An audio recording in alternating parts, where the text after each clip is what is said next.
অবশেষে ঘুম ভাঙল টাইগারদের। ঘুম ভাঙানিয়া পাখি মুস্তাফিজ রিশাদ জুটি প্রথম 2 ওভারে মাত্র 2 রান খরচায় 2 উইকেট তুলে শুরুতে চাপে ফেলে দেন দাফিজ। ডেথ ওভারে উইকেট তুলে মুস্তাফিজের কারিশমা, আর নিজের 4 ওভারে লেগি রিশাদ একটা মেডেন সহ উইকেট তুলে খরচ করেন মোটে 7 রান।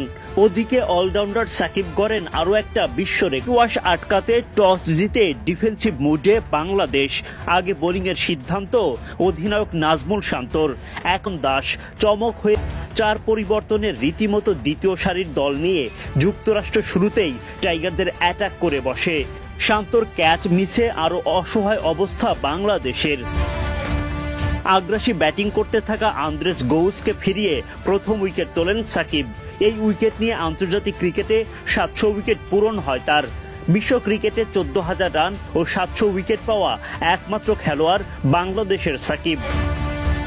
মার্কিন লিগের দ্বিতীয় উইকেট তুলে নেন মুস্তাফিজুর রহমান।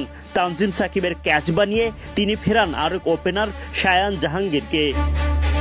নিজের পরের ওভারে নীতিশ কুমারের উইকেট তুলে নেন কাটার মাস্টার। উইকেটের পেছনে দারুণ একটা ক্যাচ লুফে নেন লিটন দাস। এরপর রিশাদের ক্যাচ বানিয়ে তানজিম সাকিব তুলে নেন অ্যারন জোন্সের উইকেট। 4 উইকেট তুলে শুরুর চাপ থেকে কিছুটা মুক্তি পায় বাংলাদেশ।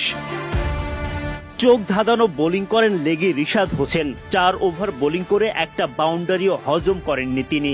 একটা মেডেন সহ মাত্র 7 রান খরচায় 1 উইকেট তুলে নেন রিশাদ।